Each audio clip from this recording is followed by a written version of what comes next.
Connie Converse is likely not a name that a lot of us are familiar with. A gifted musician, she moved to New York City as a young adult and eventually began writing and performing in the 1950s.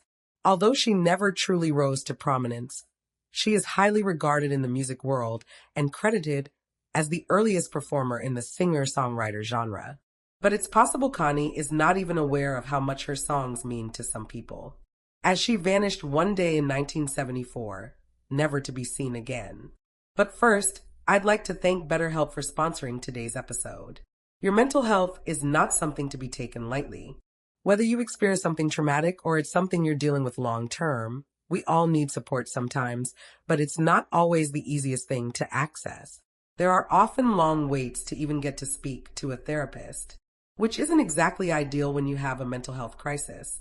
BetterHelp is one of the world's largest therapy services with over 25,000 licensed and experienced therapists who cover a wide range of issues. All you need to do to get started is answer a few questions about what you want from therapy, and BetterHelp will match you with the right therapist for you.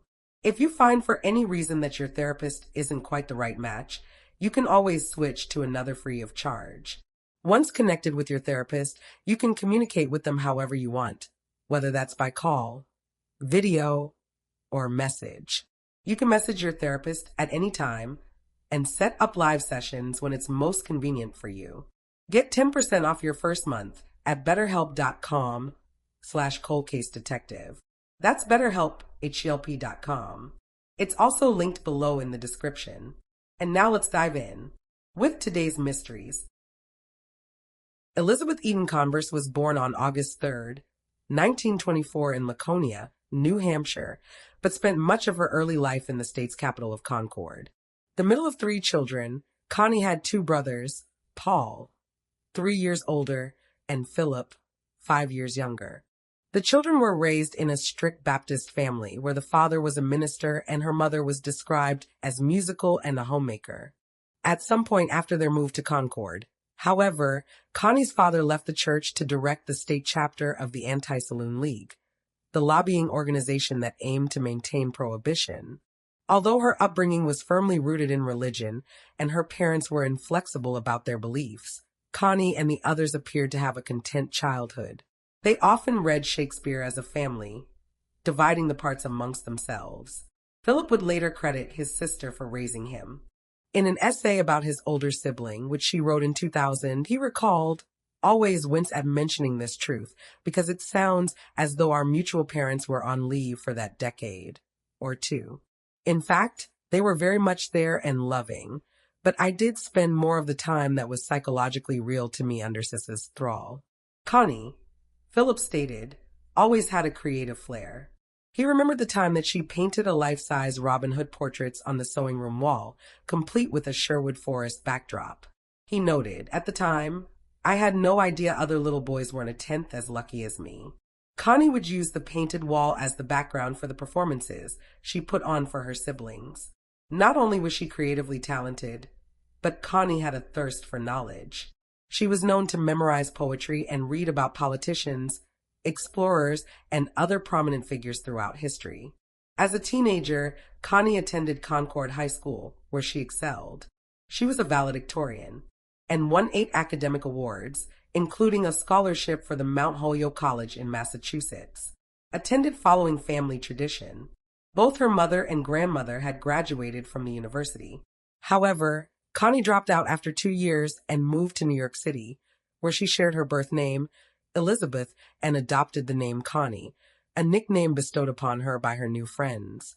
Connie's aim for a musical career, and the fact that she'd abandoned school for it, came as quite a shock to those who knew her.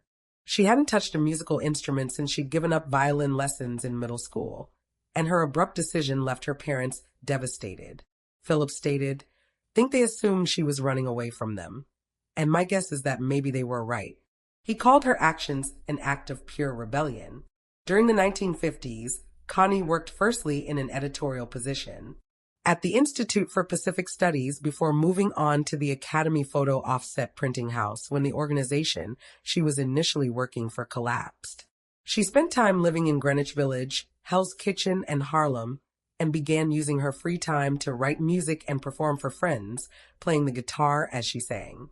During this time, Connie also began drinking and smoking, which went against her firm religious upbringing.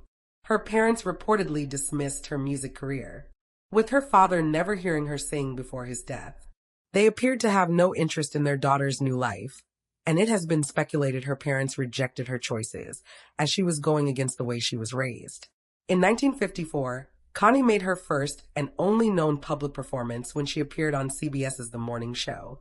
It had been set up with the help of Gene Deitch, a comic artist and World War II veteran with a tape recorder, which he used to record many of Connie's tracks. He was enamored with her music and supported her career. Writing to a journalist for The All, Deitch stated, "There were many better singers than Connie, but there were few as intelligent or literate or beautiful. Her songs still haunt me." 2 years later, Connie recorded an album for her younger brother, Philip, which she titled Music's Volumes 1 and 2. And by 1961, she had grown frustrated trying to sell her music as she struggled to find success.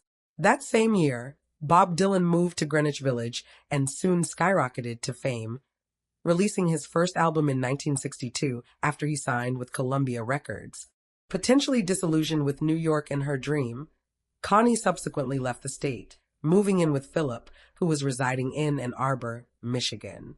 Today, some journalists and fans dub Connie as a woman who was ahead of her time, but as her male counterparts found success in the same genre, it seems possible that her gender or lack of connections in the industry contributed to what she saw as her failure. She was not political, not with her looks, nor her music, which led her to be seen as an oddity. She was not glamorous either. During a period of time where women were supposed to look put together at all times, Connie would rock up to music venues with no makeup, long shapeless dresses, and a practical bun. Gene Deitch claimed that producers and managers in the industry considered her too hard to sell. By all accounts, in the years leading up to her disappearance, Connie lived an uneventful life. She took a job as a secretary, then became a writer and managing editor for the Journal of Conflict Resolution in 1963. The journal was a bi-monthly academic one, covering international conflict and conflict resolution research, and Connie seemed deeply interested and involved in her work. During the 60s, she generally stopped writing and performing music. Philip recalled that once she left New York, she appeared to accept the fact she would never make it as a musician, and this greatly bothered her. Much of the mystery surrounding Connie comes down to the fact she was an incredibly private individual. When asked questions about her personal life, her answers were short and abrupt, often brief yes or no responses. Philip considered it possible that his sister was struggling with her sexuality, that she was a lesbian, something that was perhaps hard to reconcile with her deeply religious upbringing. But her nephew, Tim, has noted there is no evidence that would even indicate she was ever in any romantic relationships. Interestingly, several of Connie's songs appear to discuss love, unrequited love, sadness, and loneliness. One of her tracks, We Lived Alone, which can be found on YouTube, generally talks about how she seemed content living alone until she met someone, with the lyrics stating, "I had a job. My wants were few. They were until I wanted you." During her time in Michigan, became heavily reliant on smoking and drinking. By 1973, she was described as burnt out and depressed. She had ceased contact with her friends in New York. Towards the end of 1972, the Journal of Conflict Resolution left the University of Michigan, where it had previously been housed after it was acquired by Yale in Connecticut. This decision greatly upset Connie, who was forced to leave her position, and in response, her friends and colleagues came together to fund an 8-month-long trip to England, which they hoped would improve her mood. She appeared bored by ordinary working life and miserable over it, and her friends hoped the fresh scenery in one of the UK's most striking cities would breathe new life into her and help her become inspired again. Connie reportedly enjoyed living in London as she had never visited Europe before, but she was no different upon her return to the US. After she flew home, Connie, now 48, grudgingly agreed to join her mother on a trip to Alaska. She was uninterested in the trip, telling her brother she wanted to go to Alaska, like I want to go to the basement. But she accepted the invitation because she reportedly found it hard to say no. Philip has suggested that the trip may have been truly what pushed his sister over the edge. Their mother began planning another mother-daughter trip as soon as they got home. And to make matters worse, the 48-year-old had just learned she needed a hysterectomy, which took a toll on her emotional well-being. In the summer of 1974, Connie finally made the decision to leave Ann Arbor. Shortly before her 50th birthday, she penned letters to her family and friends, telling them she was going to go and attempt to make a new life for herself somewhere else. She then packed up in her tiny Volkswagen Beetle and left the city. In one of her letters, she wrote, "Human society fascinates me and awes me and fills me with grief and joy. I just can't find my place to plug into it." She also wrote, "I've watched the elegant, energetic people of Ann Arbor, those I know and those I don't, going about their daily business on the streets and in the buildings. And I felt a detached admiration for their energy and elegance. If I ever was a member of this species, perhaps it was a social accident that has now been canceled." And in a separate letter, she added, "Let me go, let me be if I can. Let me not be if I can." Connie has never been seen or heard from since she vanished in 1974. In one of her letters to Philip, she included a check and asked that he make sure her health insurance was paid for and in good standing for a period of time following her leaving. However, she requested that he stop paying for it on a certain date. Connie was expected to go on an annual family trip to a lake, but she was already gone. Her letters dispatched. By the time the trip came around, a few years after she left, someone told Philip that an Elizabeth Converse was listed in a Kansas City or Oklahoma phone book. He can't quite remember which. He never looked into the matter further, though, stating leaving was her choice and I would be embarrassed to show up on her doorstep and say, "Hey, what's going on?" I know it might sound ghastly, but that's how I felt. Philip also remembered one particular memory for when he was about 11, when one of Connie's friends took her own life. The community of Concord, he recalled, had been angry and upset at the victim, but Connie had not been. I remember her saying that the decision to take one's own life was very personal. She very much believed, even back then, that if anything should be left up to a person, it was whether or not to live. For some time, Philip suspected that Connie had taken her own life by driving her vehicle into a body of water, either in Michigan or North Dakota after her departure. About a decade after she vanished, the family tried to hire a private investigator to at least determine if Connie was alive or dead. But he declined, stating that if she was alive, it was her right to disappear, and he couldn't force her to return home. In March of 2009, Lauderet Recordings released the album, How Sad, How Lovely, containing 17 of Connie's songs. Prior to this, much of her music had been lost.